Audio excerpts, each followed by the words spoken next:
বুঝছি স্যার। এটা এটা বস্তু বুঝছি। এক ফেললি এক হবে 500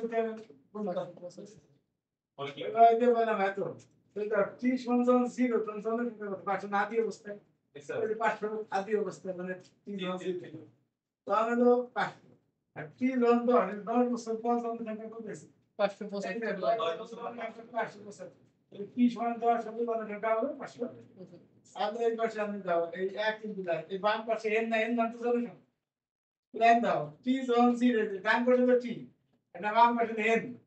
তাহলে এই নিচে তো আর লিখতে হবে 30 সমান 0 সংখ্যা কত 500 30 সমান 1 সংখ্যা কত 500 তার মানে t হলো 0 থেকে 10 কত না 500 ইন্টিগ্রেশন করে কে মান পাইছি পরে আবার ধরলাম 30 বছর পর্যন্ত হিসাব করতে হবে 3 বছর ধরলাম x হবে তো না আবার 0 তে 500 30 এ হবে x বুঝছো